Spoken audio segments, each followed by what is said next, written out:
ঐতিহাসিক পাগলা মসজিদের দান বাক্স থেকে মিলল ৩৫ বস্তা টাকা। সেই সাথে পাওয়া গেছে বৈদেশিক মুদ্রা এবং সোনার গহনা। ২৭ ডিসেম্বর সকাল থেকে সেই টাকা গণনায় অংশ নিয়েছে প্রায় ৫০০ জনের একটি দল। কিশোরগঞ্জ পৌর শহরের নরসুন্দা নদীর তীরে অবস্থিত এই মসজিদে রয়েছে ১৩টি লোহার দান বাক্স।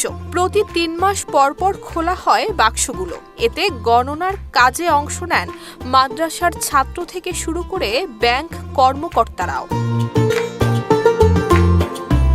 এর আগে গত ৩০ আগস্ট পাগলা মসজিদের দান বাক্সে পাওয়া গিয়েছিল ১২,৯,৩৭,২২০ টাকা। এবার ৩ মাস ২৭ দিন পর দান বাক্সগুলো খুলে মিলল রেকর্ড ৩৫ বস্তা টাকা।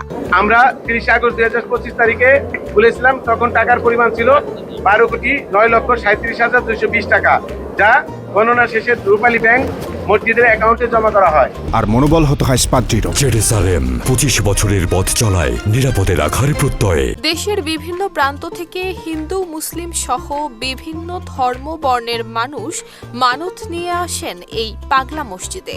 দান করেন নগদ টাকা পয়সা, স্বর্ণ এবং রূপোর অলংকারের পাশাপাশি গরু, ছাগল, হাঁস, মুরগি, এমনকি বৈদেশিক মুদ্রাও। আমি ক্লাস 6-এ পড়ি।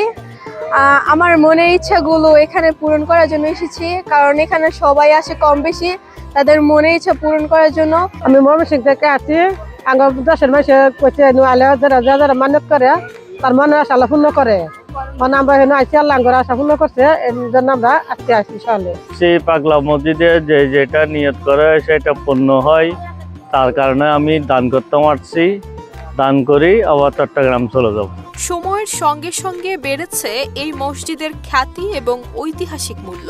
বর্তমানে দেশের অন্যতম আয়কারী ধর্মীয় প্রতিষ্ঠান হিসেবে স্বীকৃত এই পাগলা মসজিদ। নুসরাত জাহান মেহেক।